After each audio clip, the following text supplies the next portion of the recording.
என்னை பொறுத்தமட்டில் முதல் சட்டமன்றத்தில் பல ரகளைகள் இருக்கும், அமளிகள் இருக்கும், போராட்டங்களை சட்டமன்றத்தில் பார்க்கலாம். இன் ஷார்ட் சொல்லணும்னு போனீங்கன்னா, நாடாளுமன்றத்தில் எப்படி ரவுடிசம் செய்கிறார்களோ தமிழக காங்கிரஸ்காரர்கள் இன்க்ளூடிங் ஜோதிமணி அண்ட் மாணிக் தாக்கூர், அது மாதிரியான நிலைமைகளை திமுக கடைபிடிக்கும். விஜய் அவர்களுடைய முதல் 2 நாட்களுக்கு அனுமதித்தால் வருத்து வரக்கூடிய நாட்களில் கண்டிப்பாக உதயநிதி இருந்தால் ஆதவ அர்ஜுனா அரசாங்க தரப்பிலிருந்து எழுந்துப்பார். டிட் ஃபார் டாட் பதில் சொல்லுவார். முதலமைச்சர் வாயை மூடி நிற்பார். ரகளைகள் கிடைக்கும். ஆதவ அர்ஜுனா எதிர்பார்க்கிறார், தமிழக அரசாங்கம் எதிர்பார்க்கிறது, உளவுத்துறை எதிர்பார்க்கிறது, சட்டசபையில் அமளி இருக்கும். அது மொத்தம் இந்த IAS IPS அதிகாரிகள் எதிர்கட்சிகளுடன் சேர்ந்து கொண்டு, குறிப்பாக உதயநிதி போன்றவர்களுடன் சேர்ந்து கொண்டு, முன்னாள் அமைச்சர்களுடன் சேர்ந்து கொண்டு தமிழ்நாட்டு அரசாங்கத்தை தரக்குறைவாக பேச வேண்டும், விஜயை ஒரு குறைத்து பேச வேண்டும் என்பதுதான் அவருடைய எண்ணமாக இருக்கும். இதையெல்லாம் சட்டமன்றத்தில் எதிர்பார்க்கலாம். தமிழகத்தில் இருக்கக்கூடிய IAS IPS அதிகாரிகள் இடையே இன்னும் திமுகவுடைய அனுதாபிகள் இருக்கிறார்கள். தமிழகத்தில் இருக்கக்கூடிய ஊடகங்கள், தினத்தந்தி ஆகட்டும், புதிய தலைமுறை ஆகட்டும், நியூஸ் 18 ஆகட்டும், நியூஸ் 7 ஆகட்டும், எல்லாமே திமுக ஆதரவாகத்தான் இருக்கிறது. தமிழ் வெற்றி கழகத்திற்கு எதிராக இருக்கிறது. பத்திரிகை ஊடகங்கள் எதிராக இருக்கிறது. அதனால்தான் நெகட்டிவ் பப்ளிசிட்டி விஜய்க்கு வருகிறது. விஜய் பாஸ்கரை நோக்கி இன்னும் 5-6 பேர்கள் வர இருக்கிறார்கள். KN நேருவும் செந்தில் பாலாஜியும் கைது செய்யப்பட்ட பிறகு திமுகவும் உடையும். திமுகவிலிருந்து குறைந்தது ஒரு 10 MLAக்கள் வெளியே வர இருக்கிறார்கள். ஆக மொத்தம் 20 சட்டமன்ற தேர்தல் நடக்கக்கூடும் ஆகஸ்ட் செப்டம்பருக்குள்.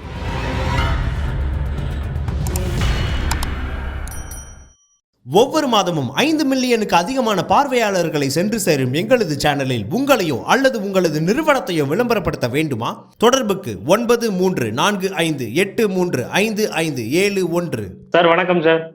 வணக்கம். நல்லா இருக்கேன் சார். நீங்க எப்படி இருக்கீங்க? 18ஆம் தேதி சட்டமன்றம் கூட போகுது. எல்லாருமே அதுக்கு தான் அவரோட இருக்காங்க. உதயநிதி ஸ்டாலினும் அதுக்கு என்னென்ன எதிர்த்து கேள்வி கேட்கணும் அப்படின்ட்டு ப்ரிப்பரேஷன்ல இருக்கிறதெல்லாம் நம்ம பார்த்துருக்கோம். ஸோ இந்த சட்டமன்றம் என்னென்ன விஷயங்கள் முக்கியமா விவாதிக்கப்படும் அப்படின்னு நம்ம பார்க்கறது சார். என்னை பொறுத்தமட்டில் முதல் சட்டமன்றத்தில் பல ரகளைகள் இருக்கும், அமளிகள் இருக்கும், போராட்டங்களை சட்டமன்றத்தில் பார்க்கலாம். இன் ஷார்ட் சொல்லணும்னு போனீங்கன்னா, நாடாளுமன்றத்தில் எப்படி ரவுடிசம் செய்கிறார்களோ தமிழக காங்கிரஸ்காரர்கள் இன்க்ளூடிங் ஜோதிமணி அண்ட் மாணிக் தாக்கூர், அது மாதிரியான நிலைமைகளை திமுக கடைபிடிக்கும். விஜய் அவர்களுடைய முதல் 2 நாட்களுக்கு அனுமதித்தால் வருத்து வரக்கூடிய நாட்களில் கண்டிப்பாக உதயநிதி இருந்தால் ஆதவ அர்ஜுனா அரசாங்க தரப்பிலிருந்து எழுந்துப்பார். டிட் ஃபார் டாட் பதில் சொல்லுவார். முதலமைச்சர் வாயை மூடி நிற்பார். ரகளைகள் கிடைக்கும். மதுராந்தக கூட்டத்தில் ஆதவ அர்ஜுனா பேசும் பொழுது எப்படி அம்மையார் ஜெயலலிதாவை புடவையை உருவினார்களோ, அதே சமயத்தில் எப்படி துரைமுருகனும் MK ஸ்டாலினும் என்னென்ன செய்தார்களோ MLAவாக என்றெல்லாம் நினைப்பூட்டியதை வைத்து பார்த்தால் ஆதவ அர்ஜுனா எதிர்பார்க்கிறார், தமிழக அரசாங்கம் எதிர்பார்க்கிறது, உளவுத்துறை எதிர்பார்க்கிறது, சட்டசபையில் அமளி இருக்கும். வேற என்ன முக்கியமான பிரச்சனைகள்? இப்ப இந்த கரண்ட் பிரச்சனை ஒண்ணு போயிட்டு இருக்கு. முதலமைச்சர் விஜய் இன்னைக்கு அந்த புதிய கொள்முதல் எலக்ட்ரிசிட்டி சம்பந்தமா டிரான்ஸ்ஃபார்ம்ஸ் சர்வர்ஸ் எல்லாம் வாங்கணும் அப்படின்ட்டு எல்லாம் சொல்லியிருக்காரு. அதுக்கப்புறமா அந்த சட்ட ஒழுங்க எதிர்கட்சிகள் ஒரு முக்கிய இதா பேசிட்டு இருக்காங்க. இது சம்பந்தமா சட்டமன்றத்துல என்ன மாதிரியான பேசுபொருளாகும் பாக்குறீங்க? எதிரொலிக்கும் பொதுமக்களுக்கு நலனுக்காக எதிர்கட்சிகள் சட்டமன்றத்தில் பேசுவது ஜனநாயகம். இருப்பினும் வரக்கூடிய நாட்களில் பார்த்தீர்களேயானால் MK ஸ்டாலினுக்கும் சரி, அவருடைய மகன் உதயநிதி ஸ்டாலினுக்கும் சரி, அந்த இருவருக்குமே தந்தை மகனுக்கு முதலமைச்சர் இருக்கையில் அவங்களுடைய பர்மனன்ட் சீட்டு நினைச்சிருந்தாங்க. அதை விஜய் தகர்த்தெழுந்தார். அந்த விஜய் அந்த சீட்ல பாக்குது, இவனுக்கு கண் எரிச்சலா இருக்கு. தம்பி, இந்த கண்ணாடி போட்டு எரிச்சு கண் எரிச்சு மழை அப்படி போட்ட மாதிரி இருக்குது. கண்ணுல வயத்துல எரியுது கடந்து. அந்த வயத்தெரிச்சல் தான் அவங்களுக்கு பொறாமையா இருக்குது. அதே மாதிரி எடப்பாடி பழனிசாமிக்கு நம்மளாம் உட்காந்து இவனு நம்ம திமுக உட்காந்தா கூட பரவாயில்லை, எப்படி 3வது கட்சி உட்காந்து அடிச்சு அப்படின்னு ஒரு நொட்டை சொல்றாங்க முடிச்சுட்டு.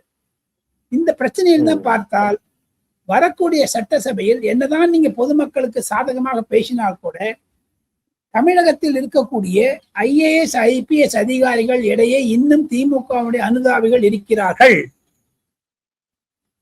தமிழகத்தில் இருக்கக்கூடிய ஊடகங்கள், தினத்தந்தி ஆகட்டும், புதிய தலைமுறை ஆகட்டும், நியூஸ் 18 ஆகட்டும், நியூஸ் 7 ஆகட்டும், எல்லாமே திமுக ஆதரவாகத்தான் இருக்கிறது, தமிழ் வெற்றி கழகத்திற்கு எதிராக இருக்கிறது. பத்திரிகை ஊடகங்கள் எதிராக இருக்கிறது. அதனால்தான் நெகட்டிவ் பப்ளிசிட்டி விஜய்க்கு வருகிறது. விஜய் என்னதான் செஞ்சாலும், நீங்க சொல்றீங்க, ஒன்னே ஒரு சொல்றேன் தம்பி, ஓ பன்னீர்செல்வம் அவர்கள் வீட்டு வசதி வாரிய அமைச்சராக இருந்த பொழுது சில உயர் அதிகாரிகள் அவருடைய யோசனை செய்திருக்கிறார்கள். சென்னையில் இருக்கக்கூடிய கட்டிடங்களுக்கு சென்னையில் இருக்கை இடம் இல்லை, எல்லாரும் வெளியில போயிட்டு இருக்காங்க. எக்ஸிஸ்டிங் இடத்த 2 மாடி இருந்து 4 மாடி பண்ணலாம், 5 மாடி இருந்து 10 மாடி பண்ணலாம், ஹை ரைசிங் பில்டிங் பண்ணலாம்னு சொன்னாங்களாம்.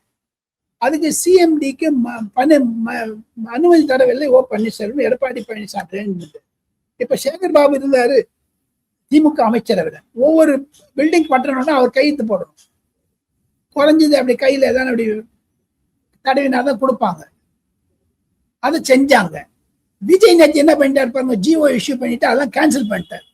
அமைச்சர் கையில அந்த பதவி நேரம் அதிகாரிகளே கொடுக்கலாம்னு சொல்லிட்டு, இப்ப அதிகாரி பிடிச்சுதான் வச்சுங்க, அதிகாரி மேல கேஸ் போட்டுலாம், அதிகாரி கண்டுபிடிக்கலாம், அந்த பணம் எங்க போகுதுன்னு கண்டுபிடிச்சுடலாம், நம்ம கட்சிக்காரங்கிட்ட வரக்கூடாது என்று பல பியூரிபிகேஷன் எல்லா இடத்தையும் சுத்தம் பண்ணிட்டு வர்றாரு. ஒண்ணுன்னா நீங்களே இப்ப சொன்னீங்க, டிரான்ஸ்பர் வாங்கறதுக்கு பணம், அதாவது டிரான்ஸ்ஃபார்மர்ஸ் எலக்ட்ரிசிட்டி போர்டுக்கு வாங்கணும்னா பணம் கொடுக்குறேன்னு சொல்லியிருக்காரு. ஆக மொத்தம் இந்த மாதிரி ஒரு நெட்டிகிரிட்டி சின்ன நுணுக்கங்கள் எல்லாம் அவர் பார்த்து வருவதனால் ஊழல்களை தடுக்கிறார்கள். ஆக மொத்தம் இந்த ஐஏஎஸ் ஐபிஎஸ் அதிகாரிகள் எதிர்கட்சிகளுடன் சேர்ந்து கொண்டு, குறிப்பாக உதயநிதி போன்றவர்களுடன் சேர்ந்து கொண்டு, முன்னாள் அமைச்சர்களுடன் சேர்ந்து கொண்டு தமிழ்நாட்டு அரசாங்கத்தை தரக்குறைவாக பேச வேண்டும், விஜயை ஒரு குறைத்து பேச வேண்டும் என்பதுதான் அவருடைய எண்ணமாக இருக்கும். இதையெல்லாம் சட்டமன்றத்தில் எதிர்பார்க்கலாம். இப்ப நேத்து ஒரு இணைப்பு விழா மதுராந்தகத்துல நடத்தினாங்க தமிழக வெற்றி கழகம் சார்பா. நிறைய முக்கியமான நபர்கள் அதிமுகல இருந்து வந்தாங்க.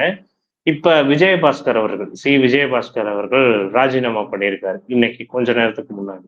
சோ இன்னும் இருக்கக்கூடிய ரொம்ப சொற்பமான முக்கியமான நபர்களும் அதிமுகல இருந்து வெளியே வந்து, ஒன்ஸ் தாவேக்காவோ இல்ல திமுகவோ, அது அவங்களோட டிக்ளரேஷன், அதிமுகல இருந்து வெளியே வரதுனாலேயே என்ன மாதிரியான ஒரு சூழ்நிலை ஏற்படும்?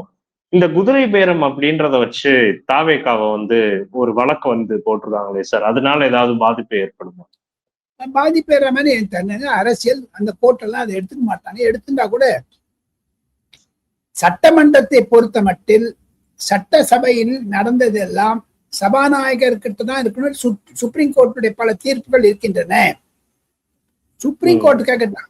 நான் ஒரு சின்ன கேள்வி கேட்கிறேன் தம்பி, உங்களை விஜய் செய்தா தப்பு யாரும் இல்லைங்கிற புரிஞ்சு நானும் புரிஞ்சு, நான் விஜயபாஸ்கர் சேர்ந்து தப்பு ஒத்துக்கிறேன்.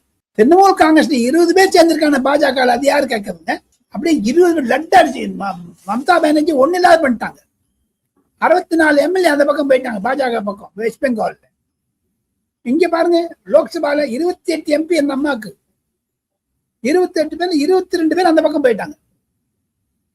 இதுக்கு என்ன பதில் சொல்ல போறாங்க? உதயநிதியும் சரி, எடப்பாடி பழனிசாமியும் சரி, எதிர்கட்சியில இருக்கவங்க எல்லாம் ஒண்ணு கிடையாது, ஒண்ணு பதிலே சொல்றது. ஆக மொத்தம் எந்த கேஸ் போட்டாலும் அது எடுபடாது. விஜயபாஸ்கரை நோக்கி இன்னும் 5-6 பேர்கள் வர இருக்கிறார்கள்.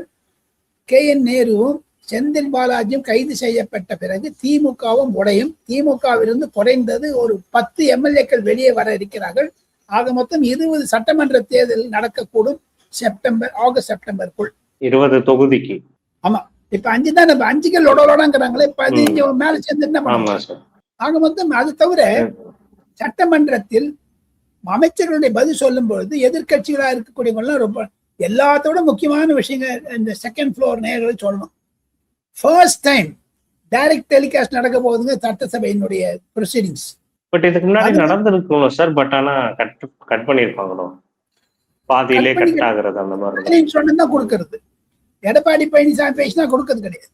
அந்த மாதிரி என்னெல்லாமே இருக்காது. இப்ப எல்லாம் முதலமைச்சர் பதவி ஏற்ற பொழுது நான் டிரான்ஸ்பரண்டா இருப்பேன், அது ராகுல் காந்திக்கு சொன்ன பதில். அது நான் நரேந்திர மோடியை பார்த்தால் தாங்கள் கோபப்படுத்தக் கூடாது என்று. நரேந்திர மோடி இந்த பாராட்டுதல்களை பார்த்தீங்கன்னா கண்டிப்பாக இவருக்கு ஒரு ஏமாற்றத்தை கொடுக்கும் ராகுல் காந்திக்கு என்பதுதான் என்னுடைய கருத்து. இருந்தாலும் அதையெல்லாம் எதிர்நீச்சல் செய்து கொண்டு விஜய் அவர்கள் தன்னுடைய பாங்கில் நன்றாக சிறப்பாக செயல்படுவார் என்ற எண்ணம் 45 ஆண்டு காலம் நான் நாடாளுமன்றத்தை ரிப்போர்ட் செய்ததிலிருந்து எனக்கு இருக்கக்கூடிய அனுபவம் முதிர்ச்சியில் நான் சொல்லுகிறேன், விஜய் சமாளித்து விடுவார் இந்த சட்டசபையை தவிர வரக்கூடிய 5 வருடங்கள், மேலும் 5-10 வருடங்கள் இருப்பார் என்பதுதான் மத்திய பாஜக மத்திய காங்கிரஸ்காரர்கள் சொல்லுவது டெல்லி. இப்ப கூட்டணியை பொறுத்த வரைக்கும் திமுகவோட கூட்டணியில சிபிஐ அபிஷியலா சொல்லிட்டாங்க, நாங்க திமுகவோட கூட்டணி இல்லை அப்படின்ட்டு. விசிகா அவங்க எல்லாருமே அமைச்சரவையில பங்கு வச்சாலும் லைட்டா கொஞ்சம் இப்ப திருமாவளவன் கொஞ்சம் மாத்தி மாத்தி பேசுற பார்க்க முடிஞ்சுது. பட் இருந்தாலும் திமுக பொறுத்த வரைக்கும் அவங்களோட அந்த பலங்கள் எல்லாமே இழந்துட்டு வரத பார்க்க முடியுது. அவங்களோட ஃபியூச்சர் வரப்போற தேர்தல்ல எப்படி இருக்கிறதா பாக்குறது? யாருதான் வருவா திமுகவோட? ஒரு கஷ்டமான கேள்வி கேட்டு விட்டீங்க. 2026 பொது தேர்தல் என்பது 2 தீர்ப்புவதை பொதுமக்கள் கொடுத்தார்கள்.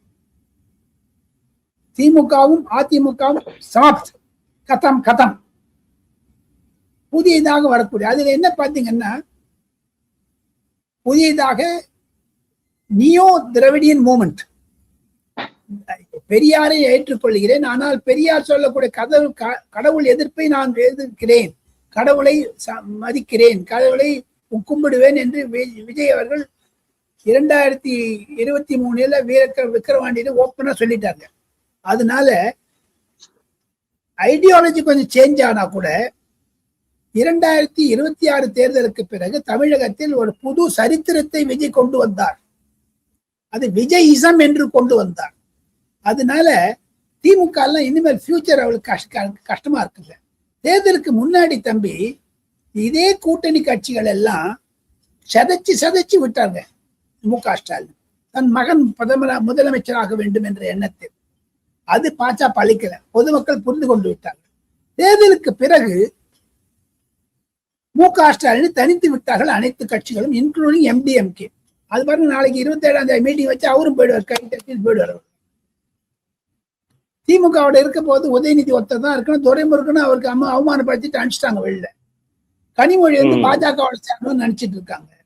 இது நடுவில் பாஜகவோட சப்போர்ட் பண்ணணும்னு பார்க்கலாம். இன்று முரசொலியில் எழுதியிருக்கிற ஒரு கட்டுரையை பார்த்தால் தமிழகத்தினுடைய இருக்கக்கூடிய திராவிட முன்னேற்ற கழகத்திற்கு யாருக்குமே ஆதரவு இல்லை.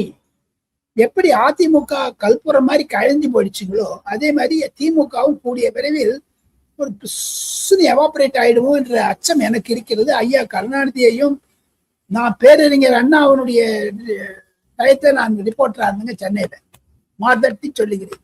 பேரறிஞர் அண்ணாவையும் மூதறிஞர் ராஜாஜி காகிதம் இல்ல போடக்கூடிய பிரஸ் கான்ஃபரன்ஸ் நான் பார்த்துருக்கேன். அந்த மாதிரி அந்த திராவிட கழகத்தினுடைய ஒரு பாரம்பரியத்தை புரிந்து கொண்டு இருப்பதனால் மு.க. ஸ்டாலின் செய்த தவறு உதயநிதியை துணை முதலமைச்சராக்கியதும், உதயநிதி முதலமைச்சராக்குவோம் என்று ஒரு நினைத்தால்தான் எல்லாரும் விஜய்க்கு ஓட்டு போட்டாங்க. விஜய் கண்டிப்பாக சட்டசபையில் இதையெல்லாம் பேசுவார், கரூர் விஷயத்தையும் பேசுவார். ரிட்டார்ட் பண்ணும்போது பார்த்துட்டே இருந்து நிறைய பதில்கள் வர இருக்கின்றன என்பதுதான் நான் நினைக்கிறேன்.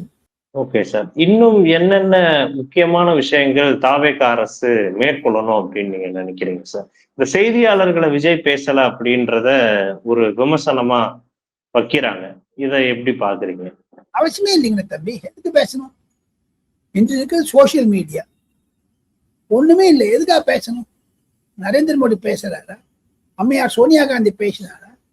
இல்ல ஜெயலலிதா பேசினாங்களா? இல்ல ஸ்டாலின் பேசினாரா? அதுக்கு ஆதவர்த்தினா ஒருத்தர் போதுமுங்க, ஆதவர்த்தினா பேசிட்டு இருக்காரு, அவருக்கு அதுல எல்லாத்தையும் சொல்றாரு. அதனால முதலமைச்சர் பேசுவது வரவேற்கத்தக்கது, பேசாம இருந்தா அதை தவறு என்று சொல்வது தவறுன்னு தான் நான் நினைக்கிறேன். ஏன்னா சோசியல் மீடியால எல்லாம் வந்துருச்சு தம்பி. இப்ப நாம 2 பேரும் பேசிட்டு இருக்கும் போது எங்கிருந்தும் கேட்கிறோம், எல்லாரும் கேட்கறாங்க. விஜய் அவர்கள் பொதுமக்களை சந்திப்பதற்கு பாருங்க, கரூர் இன்சிடென்ட்டுக்கு அப்புறம் 15-20 நாள் கழிச்சு தான் ஒரு டெலிவிஷன்லயே வந்தாருங்க, ஒரு வீடியோ அனுப்பிச்சாரு. டெல்லியில கூட எல்லாரும் வந்த போது பிரஸ் பார்க்கணும் அவர் பார்க்கறதுக்கு இஷ்டம் இல்லை. காரணம் கூட்டணி ஆட்சி நடத்துகிறார். காரணம் அவருக்கு இன்னும் அந்த ஒரு அட்ஹோம் வரல. இன்னும் தன் பத்திரிகையாளனோடு எப்படி பேசுறது கொஞ்சம் சினிமா துறையிலிருந்து வந்ததுனால் கற்றுக்கொண்டு இருக்கிறார். எங்க நரேந்திர மோடி பாக்குறாருங்களா பத்திரிகையாளர்? அவர் மன் கி பாத் மாசம் பேசிட்டு போறாரு. அந்த மாதிரி விஜய் அவர்கள் செய்ய வேண்டும் என்பதுதான் என்னுடைய கருத்து. அடிக்கடி யூடியூப்லயும் ட்விட்டர்லயும் அவர் கருத்தை தெரிவிச்சிருந்தாருன்னா அதுவே சரியாயிடுனா அதுவும் கருத்தாகத்தான் இருக்கும். இன்னைக்கு அவங்க பத்திரிகையாளர்கள்லாம் பழைய பத்திரிகையாளர் என்னுடைய ஜெனரேஷன்லாம் போயிடுச்சு தம்பி. நாங்களாம் சின்சியரா ஜேர்னலிசம் பண்ணோம். இப்ப ஜேர்னலிஸ்ட் யாரு போய் பாக்குறா? ஒண்ணுமே இல்லையே. ஏமா சோனியா காந்தி பேசினாங்களாமா சார்? 10 வருஷம் அவங்க கண்ட்ரோல்ல வச்சிருந்தாங்க எல்லாத்தையும். என்ன பண்ணாங்க? ஒண்ணுமே இல்லையே. சோ ஆக மொத்தம் அவர் பேசுவது பேசாதது அவருடைய தனி சுதந்திரத்தை தான் நாம் குறை சொல்ல முடியாது என்று சொல்லி அடுத்த வீடியோவில் சந்திக்கிறேன் என்று சொல்லி விடைபெறுகிறேன். நன்றி சார். நன்றி சார். ரொம்ப நன்றி சார். Thank you sir.